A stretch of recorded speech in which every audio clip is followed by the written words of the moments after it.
Time now for Stats with Lowe's. Josh Hader trotting in from the Astros bullpen. Was with the Padres from the trade deadline of 2022. All season last year. One thing the Padres fans never saw last year was Hader pitching the 8th inning. And he pitched extremely well here, according to those numbers. 2.61 ERA, 80 games. But yeah, he was not a multi-inning save guy. Said he was kind of protecting himself a little bit. And he's also said openly that he got a commitment from the Houston Astros, so his commitment is to do what is asked of him, even if it means going out there for multiple innings to pick up those saves. He's going to start this at bat with a 1-0 count. I'm not sure if that pitch clock was a violation. I'm not sure what Brennan Miller decided to do right there. This is a huge spot to call a timer violation. I looked up and it looked like the clock was at 16 because it looked like Hader was getting ready to tow the rubber, just never engaged. But I don't think he ever, I'm not sure if he ever started the clock, to be honest. Chris Conroy, the crew chief, coming down from first base as the umpires are going to huddle and make sure they get this right. This would be a huge timer violation to start an at bat in a critical spot. And they got to make sure they are exactly sure that the clock ran out. Hader stepped off the rubber. He felt like there was plenty of time remaining on the pitch timer. He didn't feel like that was even an issue. Even if he stepped off, then it's a disengagement. Yeah.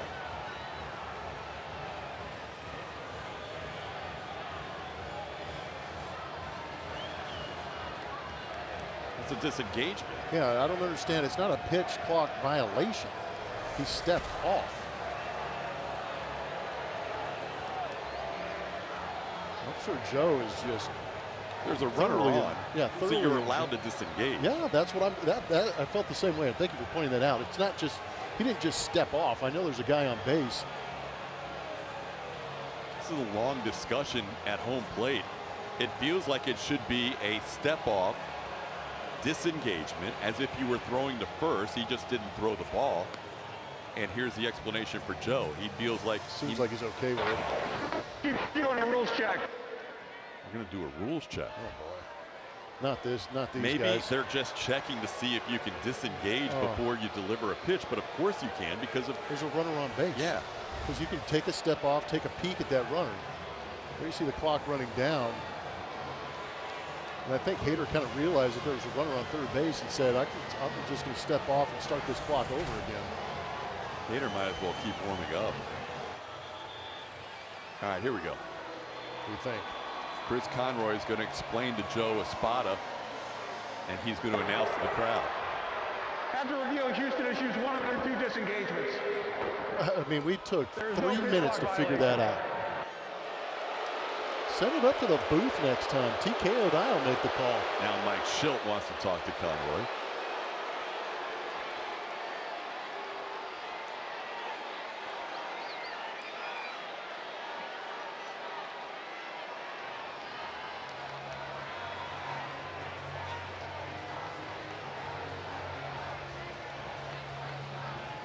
What am I missing? It should just be a disengagement, right? Like, what's the argument? We sent it to New York and took a couple minutes, and that's what they said it was. But what's the counter I don't know what argument here? Schilt is trying to understand, but I'm with Justin. Let's go.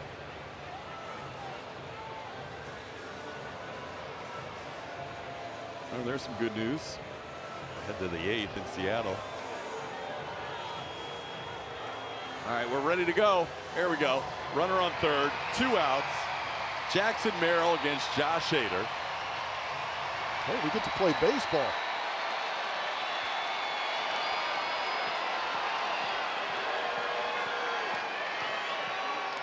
Gets by Yano, that's going to tie the game. First pitch, Hader throws in his return to San Diego, scoots by Yainer Diaz after that long delay. And just like the Astros scored a run in the top of the 8th, the Padres get a run in the bottom of the 8th on a wild pitch. Unreal. It is unreal. That is a tough way to let that run come across.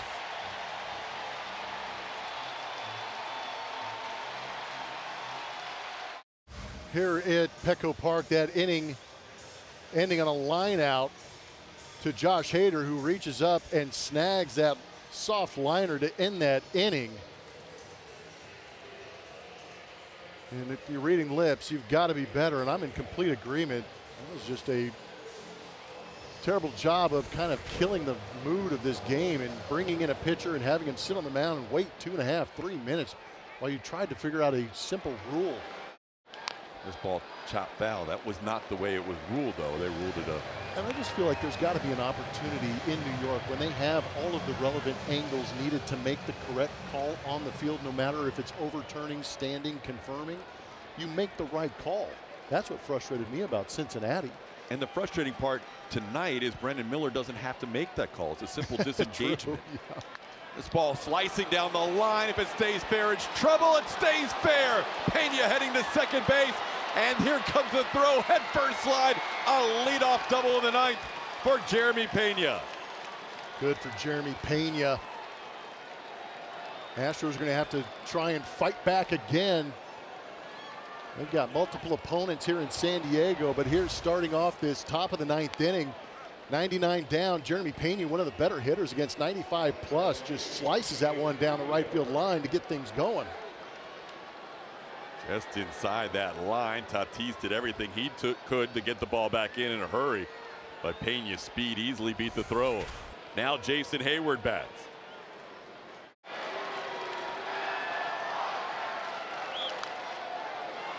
And hits Altuve's foot. They're going to say fair ball.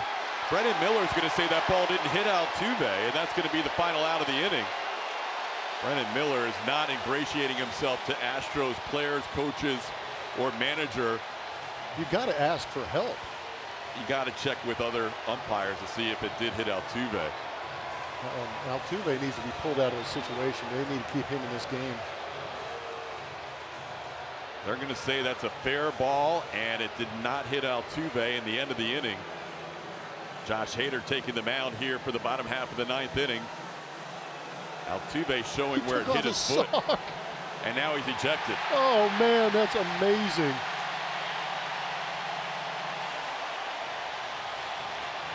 You're right, though. They should have got Altuve out of there. He's been ejected. We're going to have a tie game heading to the bottom of the ninth. Altuve will limp off the field. This game is crazy. Houston Astros Baseball on Space City Home Network is brought to you by your local Nissan dealers. At Nissan, we make cars that thrill. Experience the thrill for yourself today. Shop NissanUSA.com. And by Big City Wings, sports, beer, and great food. Houston's wing joint is Big City Wings. What a wild night tonight in San Diego. Jose Altuve ejected. Here's a replay, Blummer.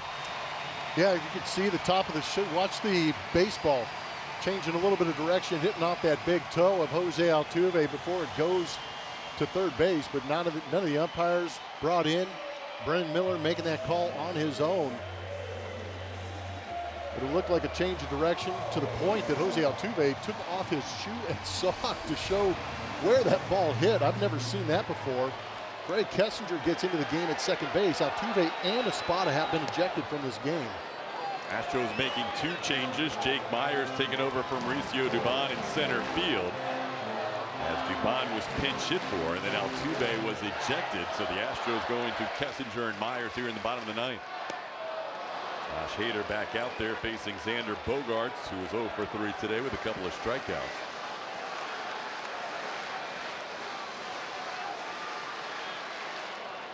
We haven't seen exactly how the Astros are going to line things up, whether Myers will bat in the one spot or Kessinger will. Right there, that's a 3-pitch strikeout for Bogaerts.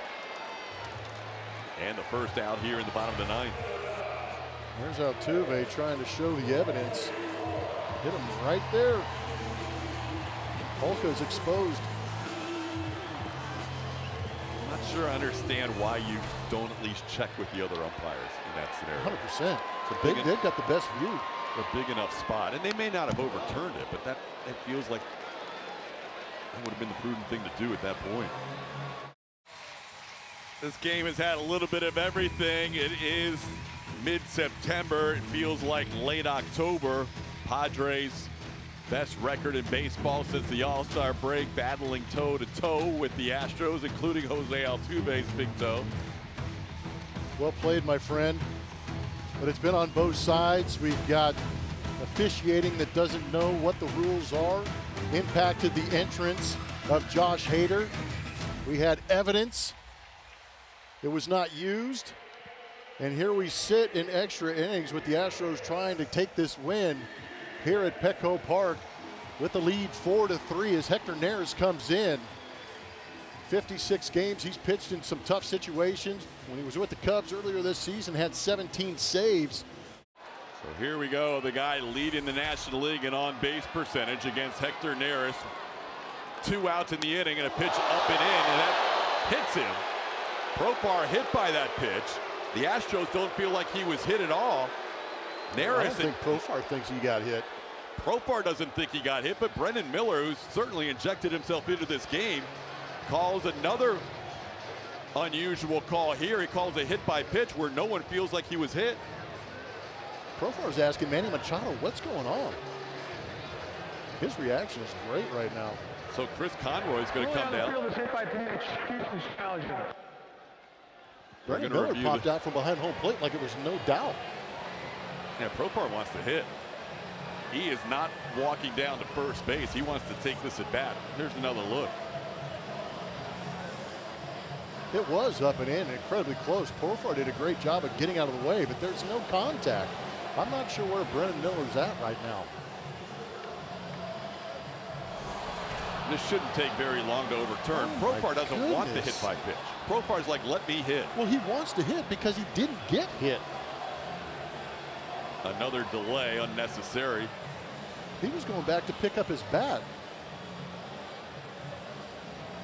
Tuve gets hit by the ground ball, ruled in play. Timer violation instead of a disengagement. And a hit by pitch on this pitch that doesn't. Yeah, the spin on the ball doesn't change. The pad on the elbow doesn't change.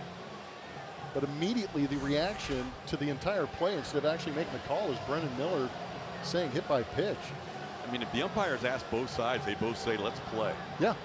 Let's play. This was not a hit by pitch. Hitter, he's saying let's play. I agree with you.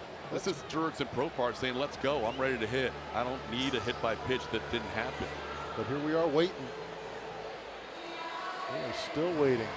This is incredible. This has been a rough few innings for Brendan Miller. After review, the field stands, hit by pitch. Come on now. Come on. This is incredible. You got to be kidding me. There's no way. The hitter was adamant that he was not hit by the pitch. What a joke. That's incredible. This is the same crew that was in Cincinnati. Yeah, but I mean, the crew in New York, I'm not sure if they're the same, but wow. How do you not overturn that? He's shaking his head saying it didn't hit me. All right, off the RBI leader for the Padres, Manny Machado will bat here. This has been the craziest game that I can remember in a long time. Stunned reaction when they did not overturn that. Neris versus Machado. Manny is 0 for 3 with a walk in his career against Neris. Back with the bases loaded and 2 outs. The winning run pushed up to second base with that phantom hit by pitch.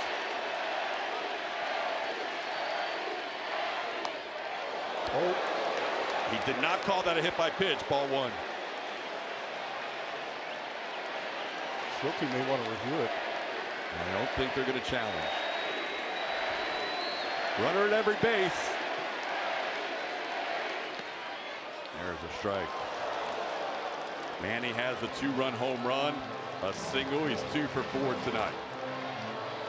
Nobody has had more RBIs since August 1st than Machado, 69 in his last 73, going back even further. Ground ball foul. Astros within a strike. Got away with one there. That was a splitter that kind of fluttered, stayed up a little bit, but it was far enough inside that Machado got quick. Man, my heart is racing. This has been crazy. I can't imagine if they win this game, how amazing that's going to feel. I can't imagine what fans are going through as it's close to midnight. Yeah. Central time. Here we go. 1-2 pitch. Towards the middle. Knocked down by Kessinger. Ball game over. What a play! Kessinger hadn't played since mid-July. And he knocks one down and makes an incredible play to win a game. Profar yelling at the umpires. He told them he wasn't hit by that pitch. This is one of the craziest endings you'll ever see. Unbelievable, bases loaded. A guy who just came up, made an unbelievable play. Greg Kessinger with the backhand and the flip. And the Astros, with every right to complain, have actually won this game against this umpiring crew and this great team in the San Diego Padres. As soon as Profar was retired, he got up and started screaming at the umpires that he wasn't hit by a pitch. I've never seen anything like that. Both teams very unhappy with how this game was officiated. Astros post-game show, so much to unpack. It's the closest we've come to Astros After Dark all year. That's only fitting. That was the craziest game in a lot of years. Unreal. Astros fans can exhale. A 4-3 winner in 10. How about Greg Kessinger? Incredible win. Greg Kessinger hasn't played in a moment since the All-Star break. His last game was July the 16th, July the 13th. And you'd have to imagine he came in cold as well because he's not anticipating Altuve getting ejected. All right, we've got interviews to do. We got to go to break. This is crazy. 4-3 final. The drama, the emotion. Greg Kessinger, if he doesn't make that play, it's ball game over the other way. Hadn't played since July 13th until tonight. Gets in because Altuve's ejected and makes the play of the night. He also scored the winning run, so Greg Kessinger all up in the middle of this after replacing Altuve after getting ejected, but an unbelievable slide, catch on the short hop, makes the flip. And how about the guy who had the ruling of hit by pitch? He's the one upset at the umpires as well as he's coming off the field. An unbelievable range of emotions, but it's unfortunate that the umpires took most of the story away from a phenomenal played game. Drink it in. Yeah. You know it. You love it. Wait for it. It's Astros After Dark. Exclusively. Yeah, here we are, Blummer. Yes. Astros After Dark. What a game. That's all I got right now. That's all My you eyes got, are man. burning from watching some of the officiating. Where do we start? This is the wildest game I think we've seen in 7 years or 8 years that we've worked together. Yeah, and it really is. And in between the chaos was a really well-played game. Yes. You saw good bullpen action. You saw two very good starting pitchers.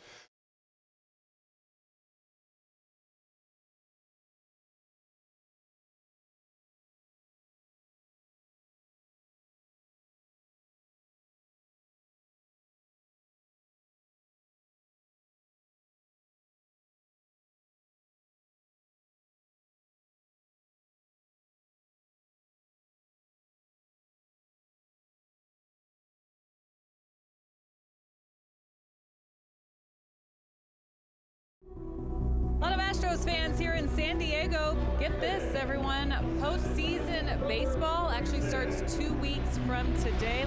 This could be a World Series preview pitching matchup. Call third strike at the knees. Brings him up looking. Hunter Brown, he is fired up. John loops one down the left field line. It's a fair ball. Tucker's going to score. Ball flush. We're tied up at 2. That gets away. Here comes Alvarez, and he scores the go-ahead run. Gets by. Yeah, that's going to tie the game. They're going to say fair ball. Brendan Miller's going to say that ball didn't hit Altuve, and that's going to be the final out of the inning. Altuve showing where it hit his foot, and now he's ejected. Oh, man, that's amazing. Astros take a 4-3 lead here in the 10th. Kyle Tucker. Neris versus Machado. Bases loaded and 2 outs. Towards the middle. Knocked down by Kessinger. Ball game over. Knocks one down and makes an incredible play to win a game. I'm proud of those guys in there. That's resiliency. That's a big win against a really good team. That's what good teams do.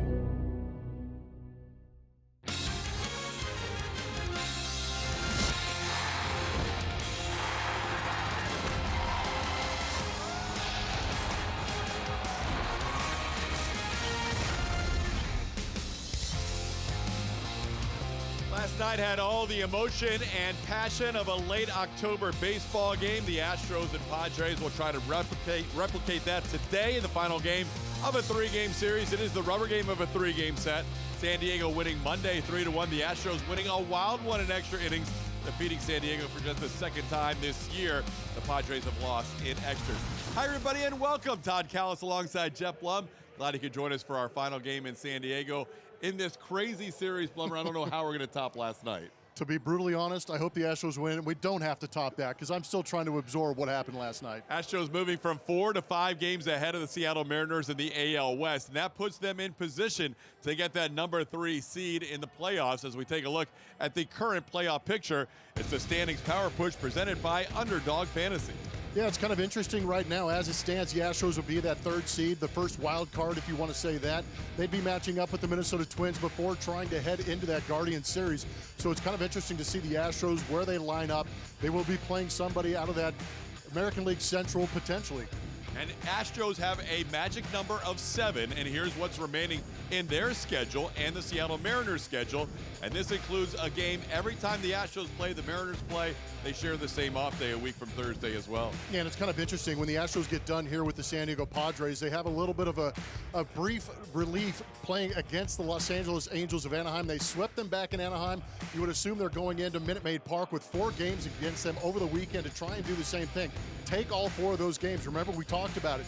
If they can win 5 or more in that series, it'll really help them going into that Seattle Mariners series, and if it sets up that way, they could clinch against the Mariners. That could be a lot of fun as the Astros head home after the game today, getting ready for baseball on a Wednesday afternoon. When we come back, we'll check in with Julia Morales. She'll have the skipper, Joe Espada, chatting things up before first pitch.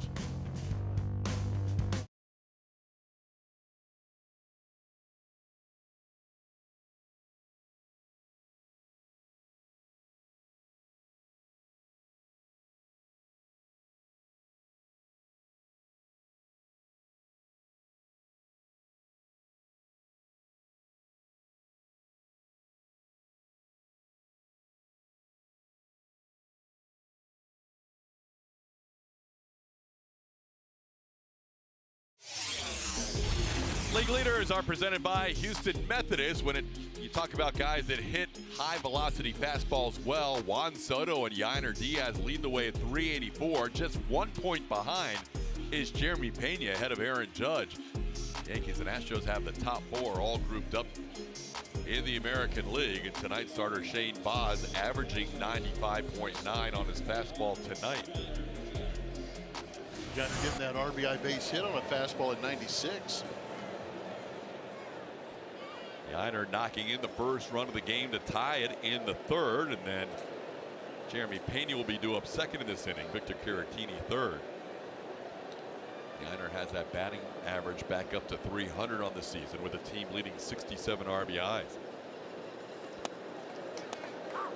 And drops in a first pitch slider for a strike, 0-1. Baz has struck out exactly 1 in every inning so far. And he gets Yainer to chase that one off the plate. It's 0-2.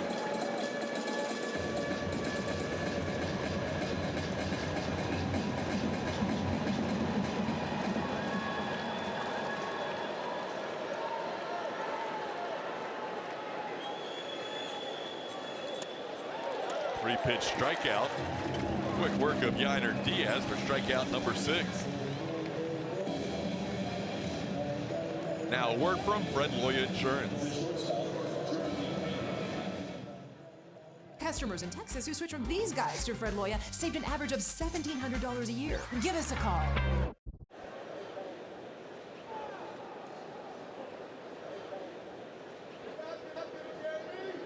There's Jeremy Pena. Pena's popped up and flied out to right field. See what's going on in the Mariners game tonight? Oh, yeah. My goodness. Kirby got blasted. 11 earned, I think? 11 on 13 hits. Yeah, that's not something you normally see from a guy like George Kirby. That's in Detroit, too. It is. The Tigers came a sliding catch away from sweeping the Mariners at their place last week. Now playing them for the 2nd time in the span of about 4 or 5 days.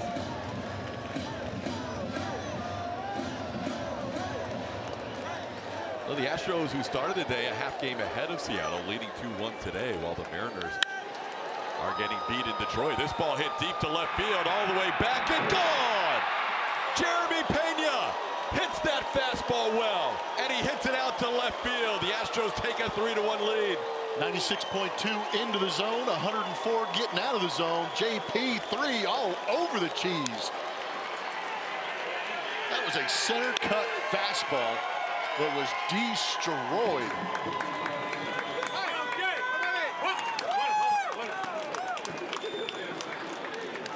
Greggy with a big hug. Center cut, 96. Home run number 11 for Jeremy Pena. Going to a big part of this ballpark. So the Astros with their last 2 runs on home runs against Boz. JP with home run number 11 on the season. A couple of 3-hit games in Boston. Had a 2-hit game last night. He's having himself a nice road trip. Only the 3rd and 4th home runs allowed this year by Boz. And Victor Caratini takes a walk.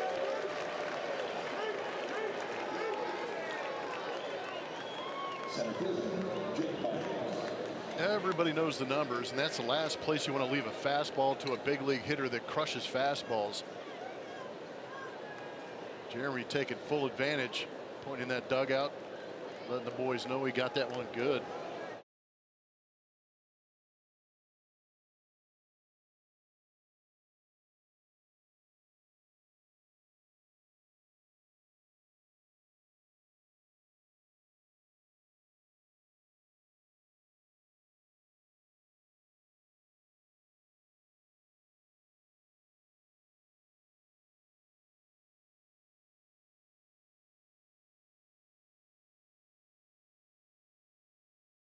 Obviously, a lot of changes in a totally different world. You get the feel of what's going on right now in an empty stadium, with the exception of the Seattle Mariners taking some batting practice out on the field as we speak. But it's going to be a different look. I know a lot of people got a chance to see the Yankees game last night when they took on the Nationals, and then San Francisco and Los Angeles. And it was a different look, and it's going to certainly be the same way. There's some things to keep an eye on that are going to be changes as far as what we have seen in the past and what you will see now. As you remember when you were in elementary school, you got those assigned seats when you were in class. Well, that's going to be the case again, because all of this is about social distancing, and even the dugouts are going to have to adhere to that as well. As you take a look at what will happen when there's defense, these people will all be 6 feet away. The social distancing, standing and walking, they'll try to avoid that as much as they can in the dugout as they go on through this unprecedented times. You have to use your own personal towel. You can't lean on the railing. There's no spitting of seeds anymore. There's no spitting at all. You can't stand in the stairwell, obviously, because you can't stay 6 feet apart from a potential teammate that may be coming off of the field, and your glove, your bottle stays at your own seat. This is going to expand as far as the designated slots are concerned, because they stay 6 feet apart. There's going to be areas in which you cannot sit. There's also, as I said, those assigned seats for all of the different coaches. Everybody's going to be in a different spot, and it will expand not only just in the dugout, because all of these guys staying apart, all of this ensuring the safety of the players and the health of the players, but they're going to be sitting outside the dugouts as well. There's going to be designated areas here at Minute Maid Park. They're all going to be 4 seats apart where these players are going to be, and coaches and staff, they're all going to be seated 4 seats apart to allow that 6 feet between these players. So this is going to be such a different look, at least 2 rows between each one of these, and they're marked off with tape here at Minute Maid Park. And if there were ever a chance to have fans back into the ballpark, obviously the fans would be kept away from those areas. Maybe glass partitions would be put up as well. So again, Major League Baseball doing everything they can during these unprecedented times to make sure the players stay safe. But you know, one thing I learned about last night watching those games is, at the end of the day, is it different? Yes. But is it baseball? It certainly is. We can't wait to get that started.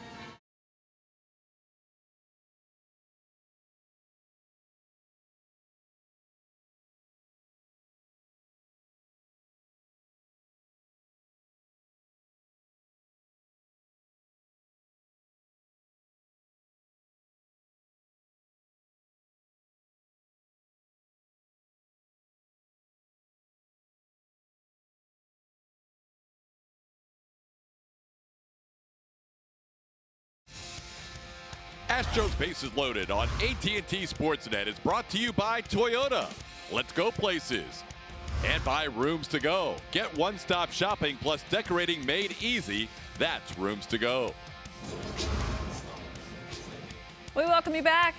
It is almost time for first pitch. That's right. The homestand was very good for the Houston Astros. They got on that team plane yesterday, and that team plane headed for Buffalo, New York. That is where these 3 games will take place against the Toronto Blue Jays. Now, the Birds were down south where they played all their home games at their spring training facility that was in Dunedin, Florida. But starting in June, they are now calling Buffalo home. So that's where the Astros will take on the Blue Jays this weekend. So our Get Out and Play, presented by Toyota, is going to teach us a little bit about Salem Field. That is where they're calling home. It's actually home to their AAA affiliate there for Toronto. The Buffalo Bisons. It opened in 1988. A very good-sized AAA ballpark. More than 16,000 fans can take on a game there. Right now, though, the capacity is about 35%. That will grow as the summer goes on. But it's where the Blue Jays played 26 home games in the 2020 season. And the offensive numbers for the Blue Jays in that time were very, very good. You can see the dimensions there. A hitter's park is what I'm gathering from all the reports. It's what Dusty Baker was saying before today's game. So we'll look for that for this Astros offense today. TK and Blummer, you guys have some experience in this city. I know fans are excited to watch some Major League Baseball there. Yeah, one of the better minor league cities through the years. They've always packed people in for their minor league stadium, and now they get a chance to host Major League Baseball for the 2nd straight year. Yeah, for us, when we got through there, it was the capacity and size of that place. Not too many of those minor league ballparks, at least when I was coming up, actually could hold that many fans. So when you started to see 16,000 fans showing up in a ballpark, you knew you were in a big league city. And fortunately, Buffalo has the facilities, and they've adapted to this current situation for the Toronto Blue Jays to go out there and play some big league baseball. Here's the starting lineup for the Houston Astros in Game 1 of this 3-game weekend series. Jose Altuve at the top, playing second base. Carlos Correa slots in the 2 holes. The shortstop, Aledmys Diaz, hits in the 3 spot for the 2nd time this year and plays 3rd. Alex Bregman a day off. Yuli Gurriel hits cleanup. Yordan Alvarez bats 5th. Kyle Tucker, the other lefty in the lineup, right behind him. Chas McCormick will bat 7th. Miles Straw in center field hits 8th, and Martin Maldonado behind the plate, batting 9th. The Astros Foundation invites you to join the Volunteer Corps presented by Gallagher to take part in various volunteer opportunities, including game day activities at Minute Maid Park, community food distributions, and much more. For more information and to sign up, visit astros.com/volunteer. Check this out. Here is the Astros coaches, staff, all those that are traveling on their way to the Niagara Falls State Park this morning. That's right, they got up, they got on a bus, Dusty Baker's idea, took everyone out, got to see the sights, probably headed straight back to the ballpark because it's the first day of the series and those guys get there early. But really cool to see all of them take it all in, as this is probably the only, we hope, trip that they make to Buffalo. I would think. You never know how things play out, but I would think this is going to be it. They hope to have the borders open at some point soon. Right now there's a 2-week restriction. Chas McCormick drives one to right field. This ball's off the wall. Chas McCormick's going to head for second. Teoscar Hernandez gets it back in. Chasmanian Devil with a leadoff double here in the 8th. You heard it here. I can see Chas wanting to go on this trip, but it was only the coaches, huh? Yeah. Made of the miss. There it is, right in the middle. Yeah, I don't know if they were invited. Might have been a coaches bonding trip. No. Have either of you been to Niagara Falls? No. Yes. Oh, yeah. Canadian or U.S. side or both? U.S. Okay. I believe it was on that one trip I went through Buffalo. I don't remember much about the ballpark, but I remember going to the Niagara Falls. Can't go to the Canadian side now, of course. That's part of the reason why they're playing in Buffalo, but the Canadian side is spectacular as well.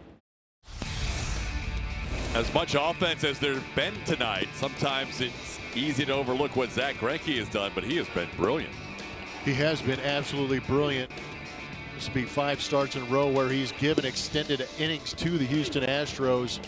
Looking to finish off that 17th complete game in his career. He should be able to go out there and do that. He's been hyper efficient with pitches against an aggressive swinging team like the Toronto Blue Jays. That'll be his 44th fastball. He's been 50% fastball out of those 89 pitches. Fly ball, left center field. Straw will make the call. And the catch. Zach Greinke, a complete game for the first time going 9 innings since June 7th of 2016. He got one in 17 in 8 innings at the Padres. And tonight he throws his 17th career complete game, his first as an Astro. And Blummer, from the start, he was in control. He was in absolute control, and what's crazy to me is that there are probably young pitchers in that rotation and in that bullpen that have never seen a complete game. And they witnessed one at the big league level from one of the older guys on the team. So good for Zach Greinke going out there working with Maldonado as they share a grin. They were on the same page the entire way, had a perfect game plan, and he executed it to a T. And then you have the Astros offense go out there and just clap some serious thunder back at the Buffalo fans. First Astros complete game since Justin Verlander's no-hitter at the Rogers Center against the same Toronto Blue Jays. 13-1 the final. All Astros on a Friday night in Buffalo.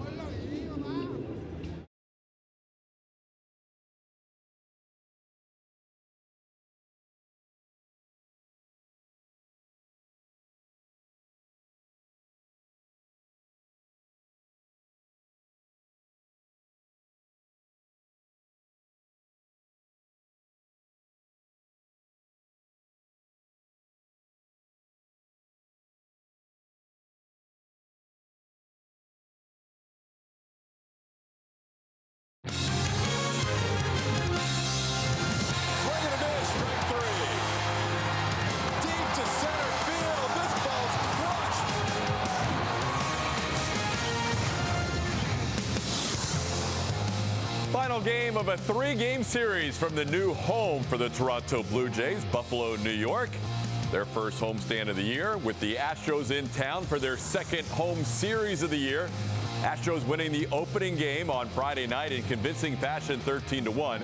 Blue Jays bouncing back for a 6-2 win yesterday afternoon. Get ready for the rubber match here at Salem Field in Buffalo, New York. Todd Callis with Jeff Blum.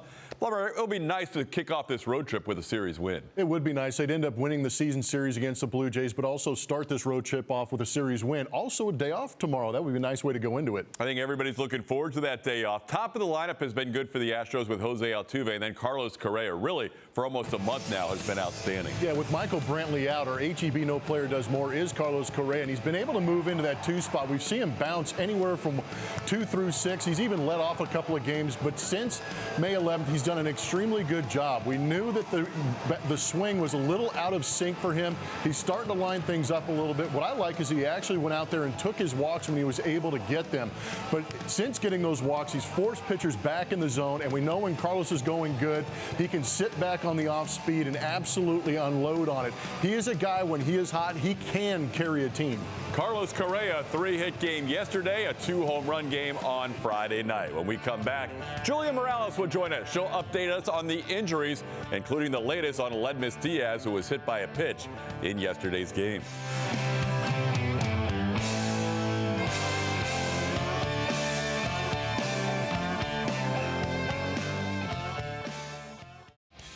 Astros baseball on AT&T Sportsnet. This is game 3 of 3 between the Astros and Blue Jays in Buffalo, New York. The series is all tied up for this one. Should be a good one. Last night, the Astros lost the game, but also lost a guy who's been coming up huge for them, Ledmus Diaz, diagnosed with a left hand fracture. He was hit by a pitch in yesterday's game, had to leave in the 4th, and it was bad news for him. Like I said, he's just been so valuable for the team, playing different positions and also swinging it really well. Dusty Baker saying we're going to have to push through on this one, as he, of course, is out for some time now. Someone else is going to have to step up. They have been doing that all season long. We've seen several injuries throughout that lineup, including Michael Brantley, who's been on the IL. He's missed 11 games so far.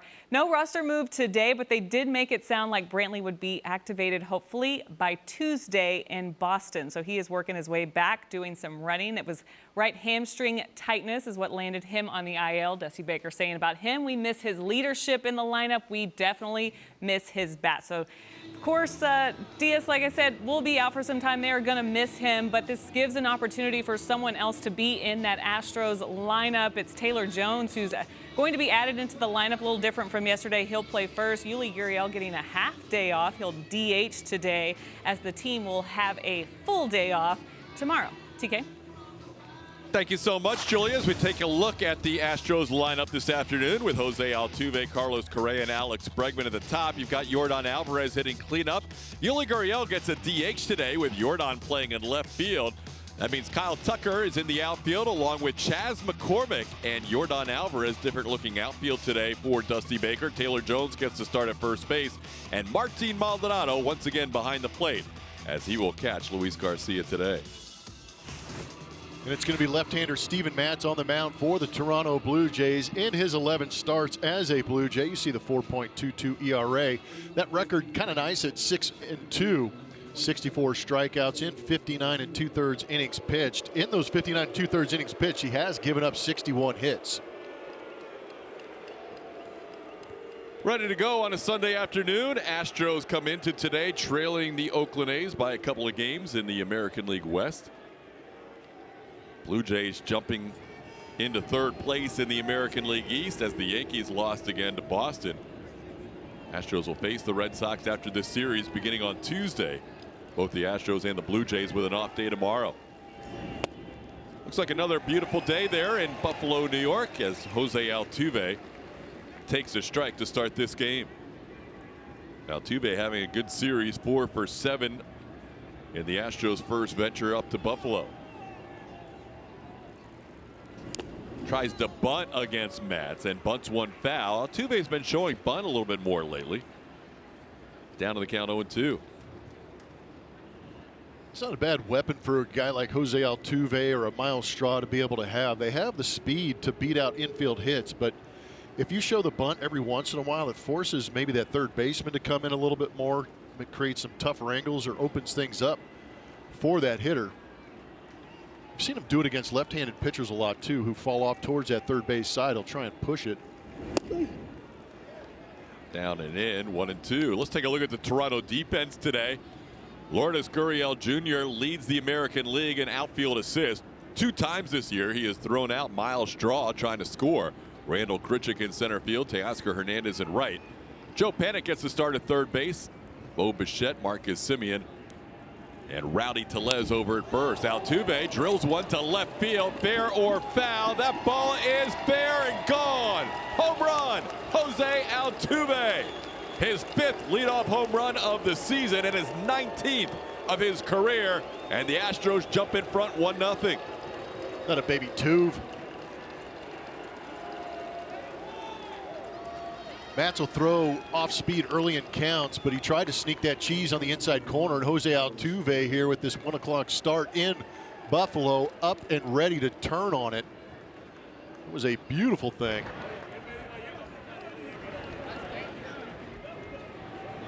Jose Altuve putting the Astros on the board, and a big celebration from Garrett Stubbs in the dugout. There's Carlos Correa, 9th home run of the year for Altuve.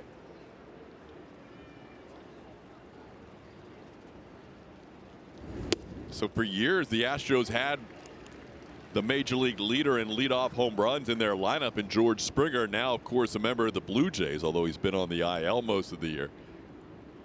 Jose Altuve leading the majors in leadoff home runs this year, as Correa swings and misses down in the count 0-2. That was a fastball in it, 96.5 miles an hour in a 2-strike count, no less. Velocity does not faze him. It doesn't at all, and he loves the fastball up too. We talk about how he can hit 95 plus so well. Then you add a little bit of elevation to it too, and he can also turn on it. And that's one thing Matz has actually done here, is ramped up the velocity in some of these starts. He's just touched 97 on that last pitch.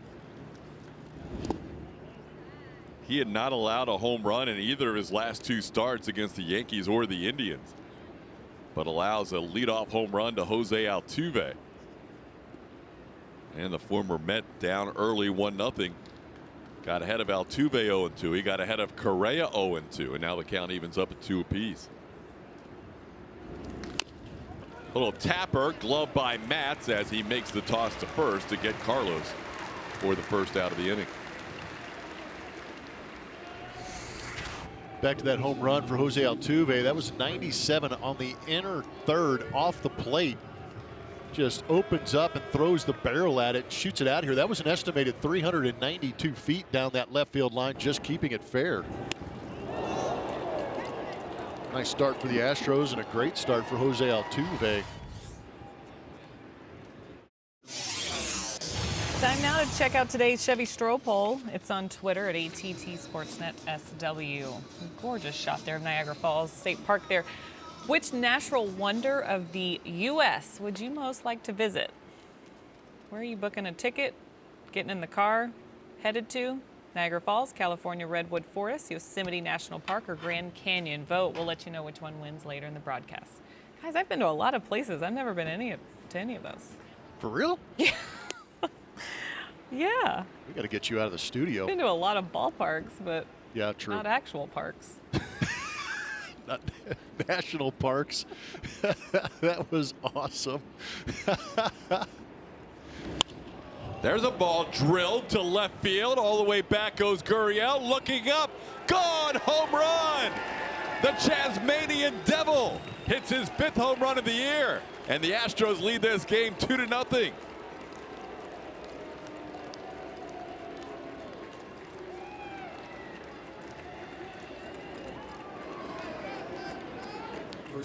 Chaz unloading on a fastball up.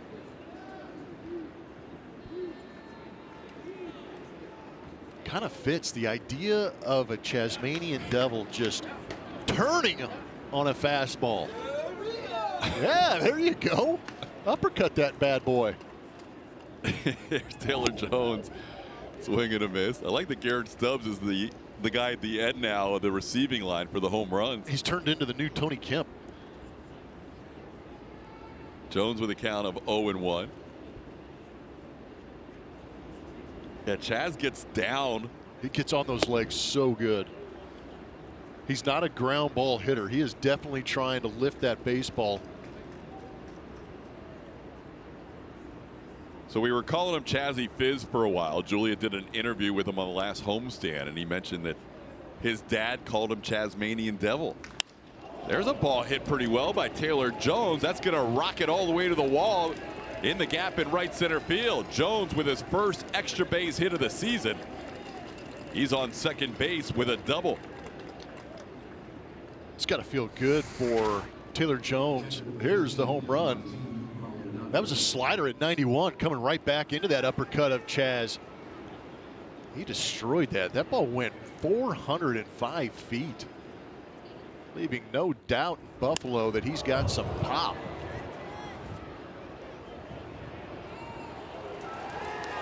Julia, what do you got?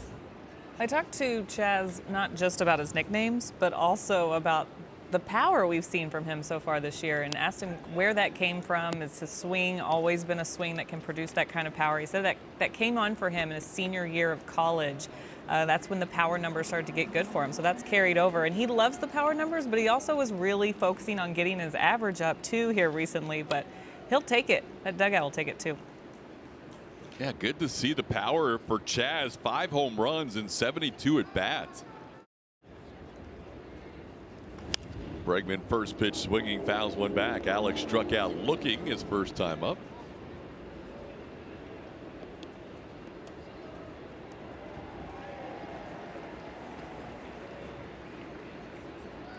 For Alex, it'll just take one pitch. If he can get that fastball, he just missed it in that first pitch. If he can get a pitch out over the plate, get that barrel to it, that'll give him all the confidence to get that timing back in order. Yeah, he gets in and out of funks pretty easily, but his stretch here is a little more elongated than we're used to seeing. Now 4 for his last 35 at bats. But I completely agree that his ability to get out of the funk quick is because his swing is so simple. There you go. That's a ball rocketed towards right field, and that is going to be down and all the way to the wall. Teoscar will chase it against the chain link fence out there and right, and Alex Bregman has himself a leadoff double here in the third. Nicely done, and it's a rocket going the other way, so he's staying through the baseball. That was a beautiful swing by Alex Bregman. On time, that hands were back and cocked and ready to fire. And he got a pitch up, out over the plate. Didn't try to do too much with it. That was an excellent swing, and hopefully the one that gets him locked back in to start driving that baseball and picking up the Astros in the middle part of that order. Good start. One thing you know for sure, there's been a lot of extra work. Oh, gosh. He is a cage monster. You know what? He kind of reminds me of Hunter Pence, a guy that would just be in the cage nonstop working on that swing. So you're right. The work ethic isn't an issue for Alex Bregman. Now Yordan Alvarez, who singled the other way, has an RBI situation here with a runner in scoring position.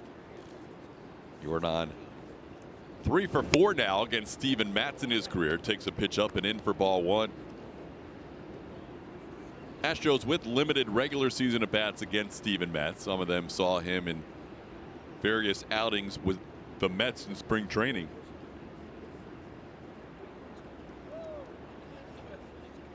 Just his second career start in the regular season against Houston. The other one coming at Minute Maid Park on May the 8th. Matz has only given up 1 home run to a left-handed hitter this season. He is currently standing at the plate with a 2-0 count. Yeah, Yordan ended up driving in all 3 runs that Matz allowed in that game. That's a pretty good number, though, for only one lefty to have a home run. Upstairs, it's 3-0.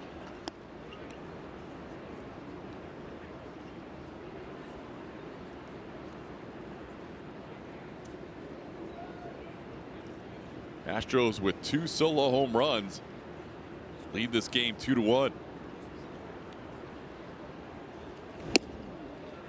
Up and in, ball 4. Yordan Alvarez draws a walk. Walk number 7 on the year issued to Yordan, and he is putting runners on first and second with nobody out. Looked like Yordan was getting ready and was going to take that pitch the entire way. It actually caught the inside corner a little bit. But Yordan, a benefactor of that call. The catcher was set up away, and ball was up and in. Hard to get that call consistently. Now Yuli Gurriel will bat. Team leader in RBIs, tied for 9th in the American League with 40 runs batted in. Yuli has now been on base 8 of his last 12 times with a walk his first time up. 6 for 10 with a couple of walks. Ground ball left side. That's a base hit into left. They are going to hold the runner with Yuli's brother Lourdes out there in left. Omar Lopez has learned through the season you do not challenge Lourdes Gurriel Jr. very often, especially with nobody out. Yeah, there's no offense to Alex Bregman and how well he runs. It's just a credit to Lourdes Gurriel and what he's done, throwing out some very fast base runners for the Houston Astros. And of course, Yuli is up there getting a base hit with a runner in scoring position, leading the ball club with those 40 RBIs, making a bid for another one. They're going to go station to station with that arm out there in left field. That's one where younger brother cost older brother an RBI. Yep, you're right. Just with the threat of his arm out there, 7 outfield assists. Where he showed you earlier in the game him throwing out Miles Straw on a line drive to relatively deep left field on the bat of Michael Brantley earlier this year. So Dusty looking on with the bases loaded and nobody out for Kyle Tucker. This is where the numbers start to jump up a little bit for Steven Matz this season. Second time through the order, average goes up to 284. First time through the lineup, he's usually pretty good at holding offenses to a 189 average. Astros looking to capitalize on a nobody out, bases loaded situation. Tucker, who has hit lefties pretty well throughout his career, at 209 this year against left-hand pitching. But he does have 3 sac flies. That ball's going to be down for a hit, and that's going to score 1 run, maybe 2. Around third comes Yordan Alvarez. The throw not in time. 2 RBI single for Kyle Tucker, and the Astros lead 4-1. Great job by Yordan to read this base hit off the bat of Kyle Tucker. tuck with the bases juiced. You see on our matches from Supermo just off the end of the bat, but does enough to stay through this and get it out there to center field just in front of Randall Grichuk. Watch Jordan out there kind of drifting, recognizing, and going. That's what helps Omar Lopez wave him home. And how about the big man speeding through home plate with that beautiful slide? Yeah, I think we could put an end to the conversation about Jordan's knees. Yes, please. Because he is running really well.